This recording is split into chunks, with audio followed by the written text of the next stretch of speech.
Bienvenidos, fans of the hottest entertainment on the planet. Jaimé En Fuego here, and my continued coverage of Fantasia International Film Festival 2026. Yes, the milestone 30th anniversary of one of the most respected genre film festivals on the planet. And yeah, y'all, I am, still for this second consecutive year covering the event here in the deadly desert of Arizona, but I'm there in spirit up in the Great White North, Montreal, Quebec, Canada, where the festival is held annually, and it goes through Sunday, August 2nd, so we still have a little less than 2 weeks left. This is my day 6 review now, I believe it is. I've been trying to do at least one a day, you know, making correspondence with the PR people and whatnot, and this was a world premiere, y'all. That is Reezy, and it is for a film entitled Attack on Paradise. Attack on Paradise. I'm kicking all kinds of ass. Yeah. So the film starts out with, I believe, Suleiman is the name of our lead character. And so he gets stopped by some law enforcement, and they're kind of profiling him, picking, just kind of picking him apart, trying to, push the bear, so to speak. And it does turn into Sully kicking some serious ass. Ends up in prison 7 years later after that opening sequence in the rain with him beating up all these cops and whatnot. He is released and goes and immediately gets in contact with this buddy of his who runs kind of a convenience store, corner store sort of place. And they have an amusing little interaction right off the bat where he's looking up through this little hole in a door or something like that. But very happy that his buddy is released, and he is just making this brief stop, and then he is on his way to it's like an apartment tower kind of thing. It's called Paradise. I know they have a slightly longer name for it in the synopsis and materials and whatnot. This is a co-production between the Netherlands and Belgium, and I believe they're speaking both Dutch and Arabic, throughout the movie. But then I'm even hearing words like tranquilo, which Jaimé En Fuego, I hear tranquilo used by a lot of Spanish speakers and stuff like that. Means chill out, calm down, that sort of thing. Be cool, kind of bit. So I don't know, maybe it's just a slang term that migrates to all kinds of other languages and whatnot. But so makes his way back to this apartment where his mom used to live on the top floor.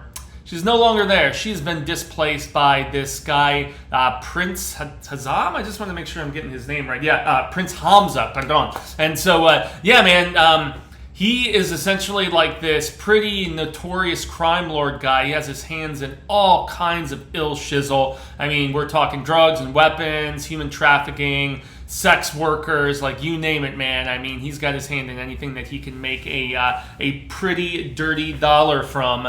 And so, he has actually taken over the top of the complex and, displaced, Sully's mom into this smaller spot. And when he does finally get there after a little bit of a brief, hiccup where it's very much controlled by these kind of thug dudes who, have the whole place on lockdown. And it takes them a moment, but once they realize who he is, they're just in immediate reverence because of the fact that he kicked, that policia ass and everything. And so he is they roll out the red carpet practically and let him in, and they tell him what new unit his mother is in and everything. And his mother has ailing health, unfortunately, and he's really the only one that's there to care for her. His brother has died, unfortunately, and I don't want to spoil too much, but we do get some backstory about just all of the negative stuff that went down with Sully even before him getting locked up in prison and whatnot. So but there's a lot of things that coincide all around the same time. Most notably, Sully's return happens at the same time that there is a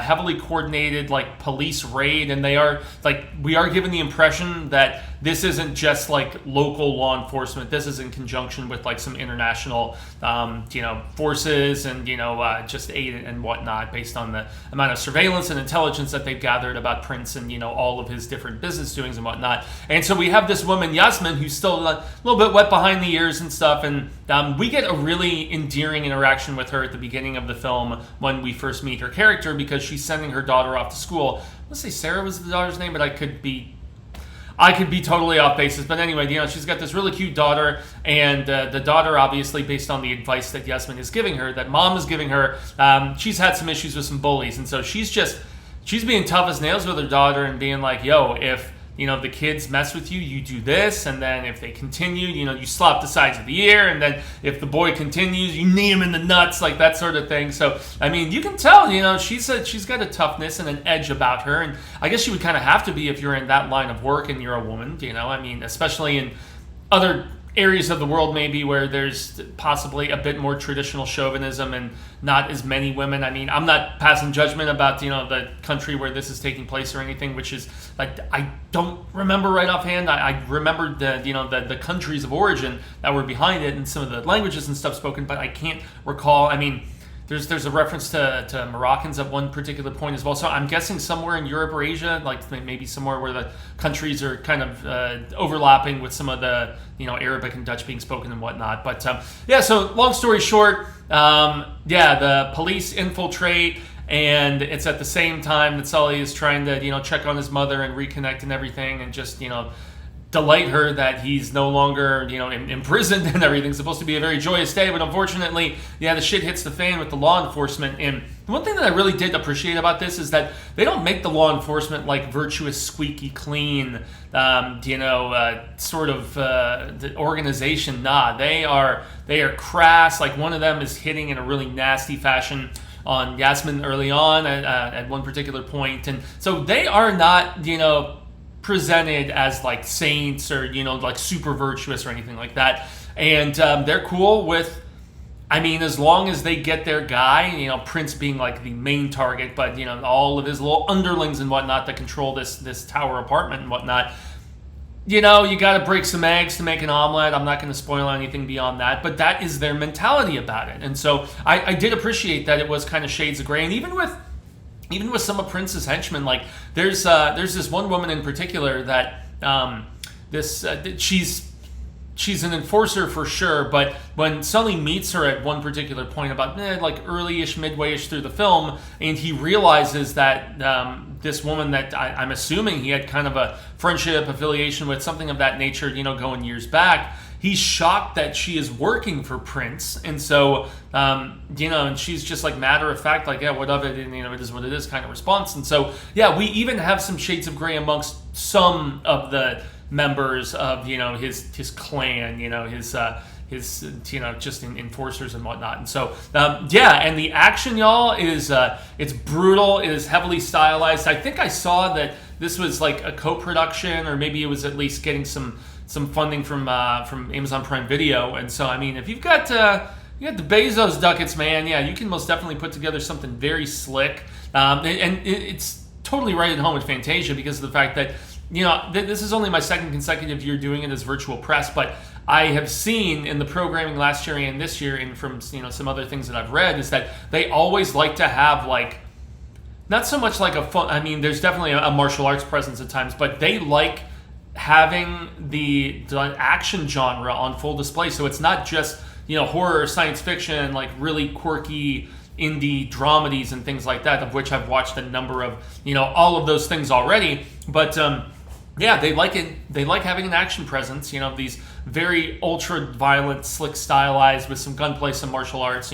Some hand to hand, at least maybe is a better way of putting it. Kind of the John Wick like gun fu like kind of vibe at times and stuff. But yet most of what they showcase is from like Eastern Asia. You'll get some stuff from like Hong Kong and Japan and whatnot, who are obviously mainstays for that sort of creativity in those sort of films and whatnot. But all of the action is very grit. It is slick grit, I think, was what I put in my notes at one particular point. And Sully is a very likable, kind of reluctantly getting involved, because while he has the capacity to be like just state of the badass art, he just is primarily concerned with helping out mom, and just everything else.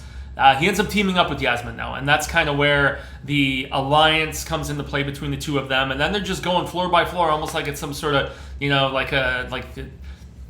I hate to make a Die Hard comparison, but it's definitely got some Die Hard 1 vibes for sure, especially something that happens at the end, without getting into too many spoilers or anything like that. But I did dig that. Just going through the building and whatnot. There's a Die Hard the arcade game was one of my personal favorites from back when I was a kid. I think I played it on like Sega Saturn or whatever. But so I mean, just very heavily stylized, very violent. There are some moments of levity a little bit, but it's not like it's not like a Guns Akimbo or, something where it's like really, ultra violent, but playing it like really, really goofy. I mean, Prince at times comes off as like kind of cartoonish here and there, but then it'll be like total snap back right to, just devilishly evil with, some of the stuff that he does. There's one point where there's a boy early on and he has the boy's dad like pretty much like at his deathbed. He's all like stuck up with like knives or spears or like some sort of shit. And so he's saying one thing to the kid and then it just goes right back in to the dying father that's obviously been maimed and tortured to the point of death and everything. And so he also has a similar approach where Sully's mom is actually taken by Prince and she's used as a bartering chip and everything, and yet he is sweet as milk to Mama. So it's just an interesting two-faced sort of nature about the villain. But yeah, he's definitely very, very maniacal, and while it only like dances around the cartoonish here and there. And so I mean, without really getting into too much else, there's another really funny line where Yasmin, you can tell that she's a little wet behind the ears because there's a comment that Sully makes to her about how did you even, get through like the academy or whatever. I'm speaking, verbatim. And then she's like, oh yeah, I just like, sucked off the commissioner or something like that. And I'm like, damn, girl's crass too. She's presumably joking, or is she? I don't know. But yeah, she's got a sense of humor about her too, which is cool. And the two of them, there's good chemistry on like a fighting side-by-side sort of thing. As you would imagine, there is like hints of romance, but I'm not going to say whether it really goes for it. Leaves it vague and up in the air, but I did really enjoy the approach that they went with it, where, to quote Short Round, no time for love, Dr. Jones, So, just very much just keeping your eyes set on the matter at hand. But they have some really sweet bonding moments too, especially when she's like, kind of helping patch him up at one particular point, that being Sully. And so, I mean, yeah, guys, this for a world premiere for an action movie, I'd go all the way back to the 80s and 90s with shoot 'em ups of that era, Arnie One Man Army, and the aforementioned Bruce Willis with Die Hard and everything, Sly Stallone, Van Damme, to a lesser degree like Steven Seagal and stuff. And so, yeah, man, I am very happy that we have had this resurgence of just these sort of action films. I mean, in a lot of ways, you have things like obviously John Wick, but also the Raiden It sequel are really well revered and everything. And so I mean, we just had the Furious early this year that was really badass too. So I mean, this was a damn good time, especially for fans of the action genre.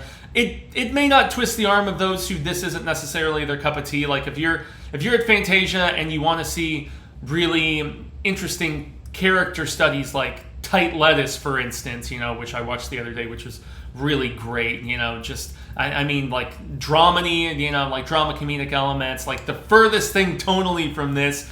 You're probably not going to convince somebody if they're not into action movies, y'all. But for those who are into this sort of shizzle, man, it is bangarang, to quote another movie. So that is once again my thoughts on Attack on Paradise. Unfortunately, this was a one-time only, so it's not like some of the others that I've covered where there's an encore showing later on in the festival. So yeah, definitely need to keep your eyes out for this one whenever it gets maybe a limited or a decent run out theatrically. It's probably going to show up on a lot of other festivals in the coming months and year. And so, yes, once again, Attack on Paradise, definitely one to keep your eye out on, peeps, because the action was badass, characters were good, and it was a damn enjoyable time. So I extend the grande gracias of Jaimé En Fuego. You can find Walt on all social media sectors: Twitter, X, Instagram, Facebook, YouTubies. I do a little bit of the ticky-talky. That's more so than anything just short form, like real reviews, out of theater, bigger stuff, but that's why I like festivals like Fantasia, where, as virtual press, the stuff that we really get the opportunity to cover more so than anything is the films that pretty much nobody knows about yet. Like, this was a world premiere for Attack on Paradise. So just to help spread the word is definitely something that I take a lot of pride. And it's an honor and a pleasure. So that's going to do it. Once again, Fantasia running until August 2nd. I'm going to continue with reviews.